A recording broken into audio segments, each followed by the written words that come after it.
The most expensive thing a woman will ever do to you costs $17. You're 23, standing in a coffee shop you walked 20 minutes to reach because you couldn't afford the Uber. The barista calls out a name. A woman in a grey coat picks up 2 drinks. One is hers, the other was yours. You ordered it 10 minutes ago. She apologizes, laughs, takes both cups, and walks out. You stand there holding a receipt for a drink that's now halfway down the block in someone else's hand. The transaction wasn't romantic, it was bureaucratic. You were processed and dismissed in the time it takes to mishear a name. That $17 represents 4 hours of work at the call center. 4 hours of your life converted into liquid that you'll never taste, held by hands you'll never touch, warming a body that will never know you paid for it. You're invisible. Not because you did something wrong, you haven't done anything yet. That's the problem. Invisibility isn't the punishment for failure, it's the default setting for men who haven't proven they deserve to be seen. Level 1. $0. Your roommate has a girlfriend who comes over 3 nights a week. She's polite, she knows your name. She has never once looked at you the way she looks at him. Not with attraction, with attention. Her eyes pass over you the same way they pass over the furniture. Functional, present, irrelevant. You exist in her peripheral vision as a thing that holds space but generates no curiosity. One night she asks if you have any food she can borrow. You give her the last of your groceries. She says thanks. 2 weeks later, her birthday. Your roommate throws a party. You're in the kitchen when she walks in with someone new. She introduces him to everyone in the room. Everyone except you. You're holding a beer you brought to your own apartment. The introduction loop closes. You weren't skipped. You weren't included in the count. You work at a warehouse. 10-hour shifts moving boxes from trucks to shelves. A woman works the register at the front. Her name is Vanessa. You know this because it's on her name tag, not because she's ever told you. She talks to the drivers. She talks to the supervisors. She does not talk to you. One afternoon, the system goes down. Everyone's stuck for 90 minutes. She stands near the break room talking to another guy from shipping. You're 6 feet away. You hear the entire conversation. She laughs 4 times. At one point, she touches his arm. When the system comes back online, she walks past you to return to her station. You say hi. She nods. Doesn't break stride, doesn't stop. The nod was a punctuation mark, not a greeting. You wonder what he has that you don't. Then you check his Instagram that night. He drives a Dodge Charger, posts gym photos, has 300 more followers than you. You close the app. The math is simple, even if it's ugly. The variables that separate acknowledgement from invisibility are quantifiable. They can be measured. They can be changed. Level 2. $28,000. You finish a certification program. A logistics company hires you for an entry-level coordinator role. The pay is $28,000 a year.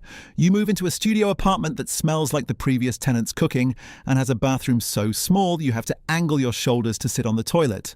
But it's yours. You buy a futon. You buy a desk from IKEA. You frame a poster. For the first time in your adult life, you invite someone over without apologizing for the space before they arrive. Her name is Kelly. You matched on an app. First date goes well enough for a second. Second date, she suggests dinner.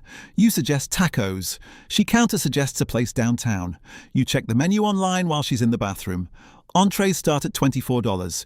Your checking account has $312 until Friday. You agree to the restaurant. You order the second cheapest thing on the menu. She orders wine, appetizer, dessert. The bill comes. She does the thing where she reaches for her purse but doesn't actually open it. You pay $73. You smile. She smiles. You take the bus home because you can't afford a lift after that meal. Third date. She cancels 4 hours before, doesn't reschedule. You text twice over the next week, no response. A month later, you see her Instagram story. She's at the same restaurant. Different guy. His watch is visible in the photo. You recognize the brand because a co-worker won't shut up about wanting one. Starts at $4,000. You do not hear from Kelly again. Your manager promotes you after 8 months. The title changes. The pay increases to $34,000. You update your LinkedIn. You update your dating profile. Same photos. Same bio. You change one line. The job title. Matches increased by 40% in a week. 40%. Your face didn't change. Your personality didn't evolve. 6 words in a profile field redistributed the attention you receive from women like someone adjusted a dial you didn't know existed. A woman at work starts saying good morning. Her name is Amber. She works in scheduling. You've worked in the same building for 9 months. She has never said good morning before. The promotion was announced in the company's Slack on a Tuesday. She said good morning on Thursday. You are not imagining the gap. The gap is 2 days. You start noticing gaps everywhere. An ex who never responded to your last message sends a text 3 days after you post a photo with your used Honda Civic. The text says, "Look at you doing well." She has not asked how you're doing in 14 months. The car is 7 years old and has a crack in the windshield. It's the newest thing you've ever owned. That was enough. You take Amber to dinner after she suggests coffee and you suggest something more. She orders without looking at the prices. Doesn't offer to split. You pay. She thanks you. Kisses you in the parking lot. You date for 2 months. She introduces you at her friend's game night. "This is my friend." You're holding her hand. The word friend lands in the room like a document with the wrong name on it. Legally accurate, functionally false. You don't correct her. You file it.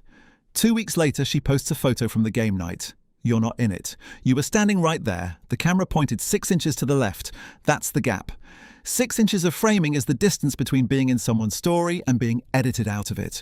You realize something sitting alone in your studio that night. The women who ignored you at 0 didn't hate you. They were doing math. The women paying attention now aren't shallow. They're doing the same math with better numbers. The math doesn't care about your feelings. It cares about your capacity to absorb cost without flinching. Level 3. $100,000. You're sitting across from a woman who teaches yoga and makes pottery on weekends. She has a degree in anthropology and works at a non-profit. Her rent is $2,200 a month. She splits it with a roommate. You know this because she mentioned it, casually, the way people mention things they think about often. The check arrives, you reach for it without hesitation. She says thank you, not the performative kind where she reaches for her purse to show she would have helped. Just thank you. Clean. Final. The transaction completed before it began. Walking to your car, she links her arm through yours. The gesture feels warm until you realize it happened 15 seconds after you paid. Not 10 seconds, not 20, 15. The precision bothers you more than the gesture itself. You don't know why you're counting seconds. You just are. Your phone buzzes that night. Amber, the woman from scheduling who started saying good morning after your promotion. She's texting about a concert next month. Tickets are $85 each. She sends a link. You notice she didn't offer to buy her own ticket. You noticed. The coding side project you've been nursing for 8 months gets acquired by a company in Austin. Not life-changing money, enough to make the number in your bank account look different. You tell the yoga instructor on your 4th date. She leans forward. Same 2 inches from before. You've started measuring everything in inches and days and seconds.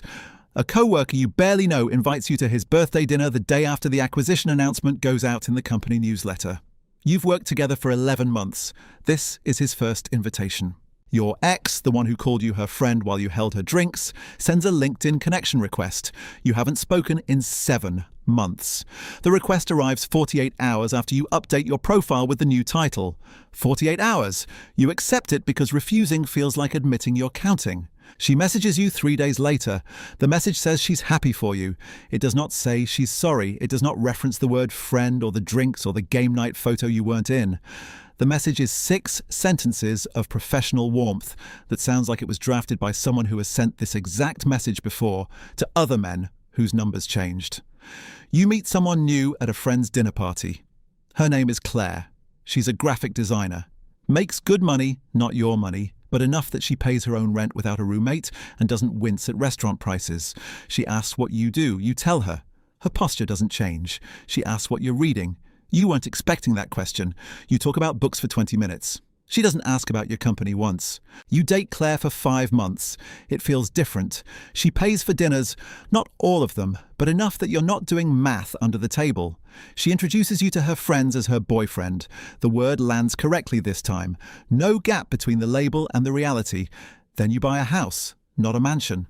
A 3-bedroom in a neighborhood where the lawns are maintained and the HOA sends passive-aggressive letters about trash cans.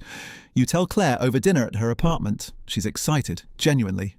Then she says, "We should host a housewarming." You didn't invite her to move in. You didn't discuss it. The pronoun arrived on its own and made itself at home before you'd finished signing the mortgage paperwork. You don't correct her. You start paying attention to the pronouns. Our plans, our weekend, Our friends, possessive grammar spreading through your relationship like a language update you didn't authorize.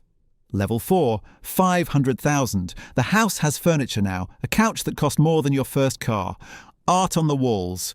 A kitchen where Claire makes breakfast on Sundays while you read the news on a tablet that costs $600 and feels like it should do more than it does. Claire's sister gets engaged. At the engagement party, Claire's mother corners you near the dessert table. She doesn't ask how you're doing. She asks what your plans are. The word plans is doing a lot of work in that sentence. You know what she's asking. Claire knows what she's asking. Everyone at this party knows what she's asking, except possibly the groom, who looks too terrified to know anything. You propose 3 months later, not because of the mother, because Claire is kind and funny and pays attention when you talk and doesn't introduce you as a title. The ring costs $8,000. The jeweler assures you it's an investment. You're not sure what appreciates faster, diamonds or irony. Claire says yes before you finish the question. She cries, you cry. Her mother cries and immediately starts talking about venues. The wedding becomes a project with a budget that makes the ring look reasonable. You pay for most of it. Claire's parents contribute $15,000. Your parents contribute what they can, which is less, and you can see your father doing math in his head at the rehearsal dinner, calculating the gap between what he gave and what was needed. You get married on a Saturday in October. The ceremony is beautiful. The reception is beautiful. Claire is beautiful. 200 people watch you promise forever while servers circulate with drinks that cost more per glass than the entire bar tab from the night Maria walked away with your $14. Maria isn't at the wedding. You didn't invite her. You haven't seen her in 2 years, but you think about her during the reception, watching your new wife dance with her father. You think about the glass travelling across that bar and wonder if Maria remembers it the way you do. Or if that night was so unremarkable to her that it vanished completely, the way most nights do for most people. Your best man makes a speech about how far you've come. He mentions the studio apartment, the used car, the job at the phone store where you started. Everyone laughs. It's supposed to be heartwarming, rags to reasonable success. But you hear the subtext. The distance between where you were and where you are is the distance between being invisible and being worth remembering. Nobody makes speeches about men who stay at zero. The honeymoon is 2 weeks in Italy. You stay in hotels with marble bathrooms and views of coastlines that look exactly like the photos. Claire holds your hand on a boat in the Mediterranean and says she's never been happier. You believe her. You also believe that the version of you she's holding hands with is inseparable from the version who could afford the boat. Both things are true.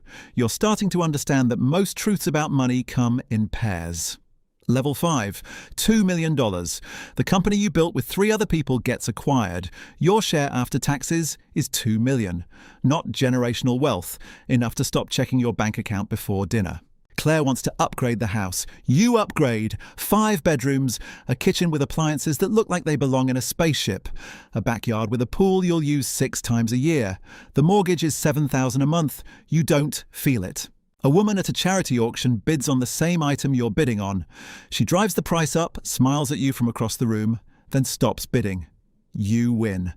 She approaches after, says she just wanted to see how high you'd go. Her name is Diane.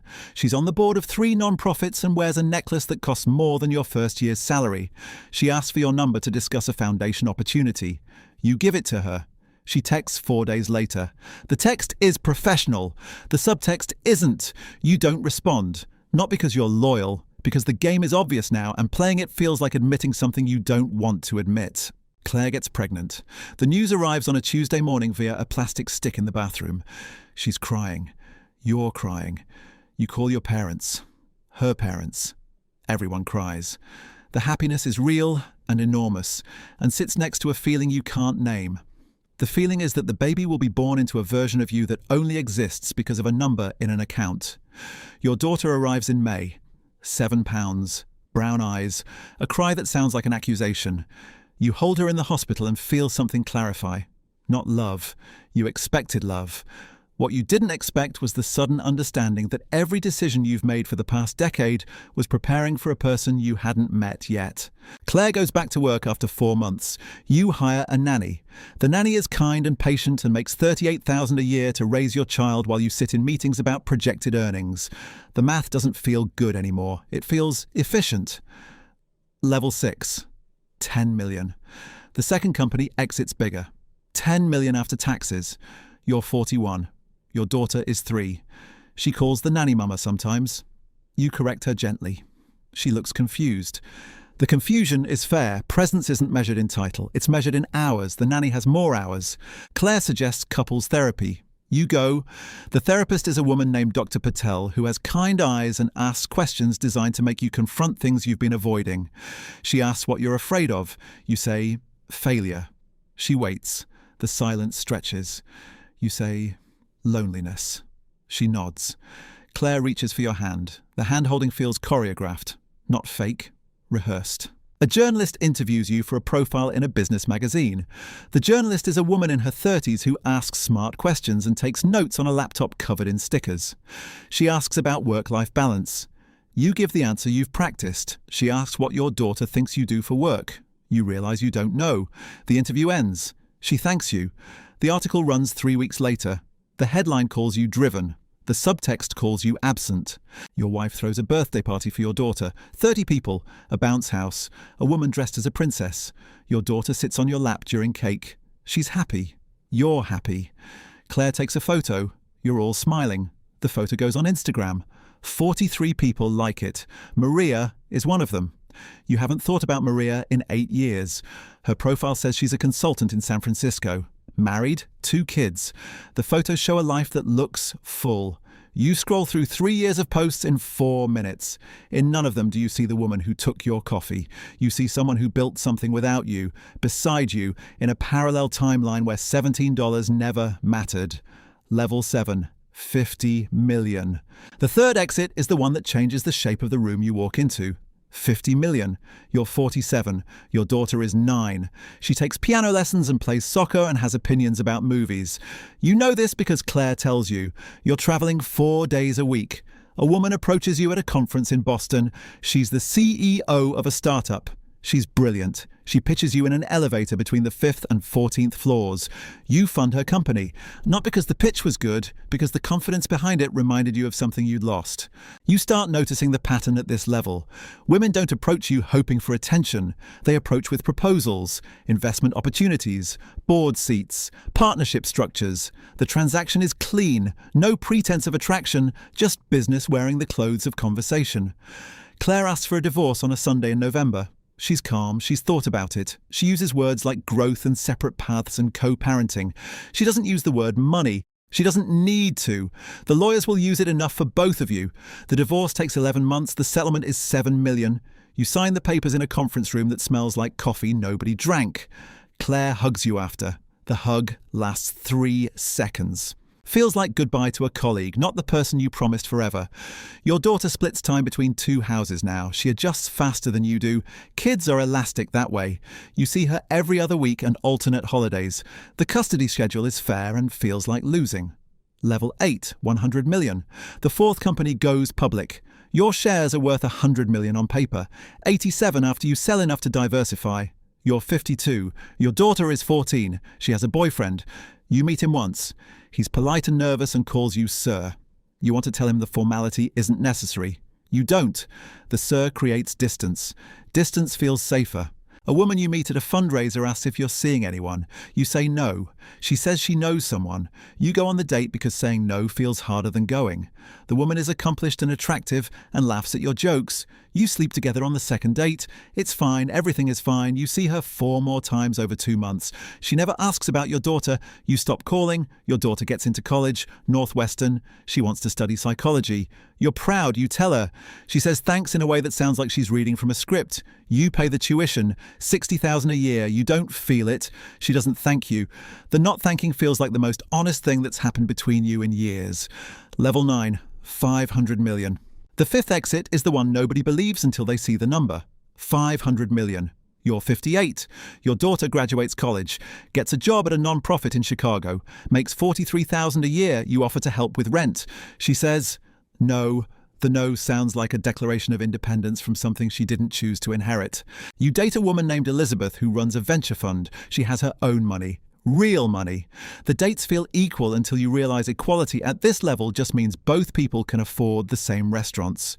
The power isn't in the paying. It's in the fact that neither of you needs the other for anything except company. The company isn't enough. You attend a gala where a woman gives a speech about a scholarship fund named after her late husband. She's 70. She's luminous. After the speech, she sits next to you at dinner. She asks what you do. You tell her. She asks what you care about. You open your mouth. Nothing comes out that isn't a deflection or a lie. She smiles, pats your hand, says you'll figure it out. The kindness feels like an autopsy report delivered gently. Level 10. 1 billion. The sixth company, the one you started at 53 because you were bored and angry and tired of watching other people build things, exits for 2 billion. Your share is 1 billion after taxes. You're 64. The number doesn't feel like anything. It's too large to process. It sits in accounts managed by people you've never met who send quarterly reports you don't read. Your daughter has a daughter. You're a grandfather. The baby's name is Sophie. She has your daughter's eyes and a grip that surprises you. You hold her in the hospital and feel the same thing you felt holding your daughter 31 years ago. The feeling that every decision led here. The difference is you're not sure the path was worth the destination. A journalist asks to interview you for a retrospective piece, 20 years since your first exit. You agree. She asks what you've learned. You say something about persistence and timing and luck. She asks what you do differently. You say nothing for 11 seconds. The silence is in the published piece. A paragraph of white space where an answer should be. Maria sends you a message on LinkedIn. It's brief, says she saw the article, says congratulations, says she's retiring next year, moving to Portugal. The message doesn't mention the coffee shop, doesn't need to. You write back, thank you. The reply takes you 40 minutes to compose. 2 words, 40 minutes. You're 70 now. The number in the accounts is larger, the house is smaller, you sold the big one. Bought a condo downtown. 2 bedrooms, 1 for you, 1 for Sophie when she visits. She's 6. She likes dinosaurs and asks questions you don't have answers for. She asks why you live alone. You say you like the quiet. She asks if that makes you sad. You say no. She looks at you the way children look at adults when they know they're being lied to, but are too polite to say it.